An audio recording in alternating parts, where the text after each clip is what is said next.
Iran के जवाबी हमलों के बायस इसराइली दारुल-हुकूमत में 1000 से ज़ायद रिहायशी यूनिट्स नाकाबिल रिहाइश करार दे दिए गए। नुकसानात के आदाद शुमार सामने आ गए। तल अवीव के मेयरोन बल्दाई ने कहा है कि ईरान के जवाबी हमलों में 1000 से ज़ायद रिहायशी यूनिट्स नाकाबिल रिहाइश हो चुके हैं। मिसाइलों को रोकने की कोशिशों के दौरान गिरने वाले मलबे से तल अवीव, रामात गान और बनी बराक में इमारतों और बुनियादी ढांचे को काफ़ी नुकसान पहुंचा है। अब तक तकरीबन 30,000 इसराइली शहरियों की जानिब से अमलाक के नुकसान के दावे मौसूल हो चुके हैं। उनमें 18,500 इमारतों, 6,500 गाड़ियों और 2,500 से ज़ायद साजो सामान की नुकसान पहुँचने की शिकायत शामिल हैं। ईरान के जवाबी हमलों के बायस इसराइली दारुल-हुकूमत में 1000 से ज़ायद रिहायशी यूनिट्स नाकाबिल रिहाइश करार दे दिए गए।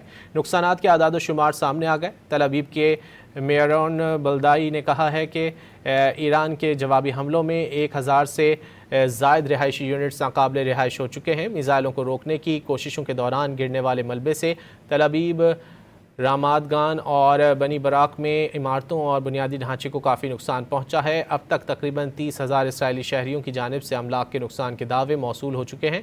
उनमें 18,500 इमारतों, 6,500 गाड़ियों और 2,500 से ज़ायद साजो सामान की नुकसान पहुंचने की शिकायत शामिल हैं। ईरान के जवाबी हमलों के बायस इसराइली दारुल-हुकूमत में 1000 से ज़ायद रिहायशी यूनिट्स नाकाबिल रिहाइश करार दे दिए गए।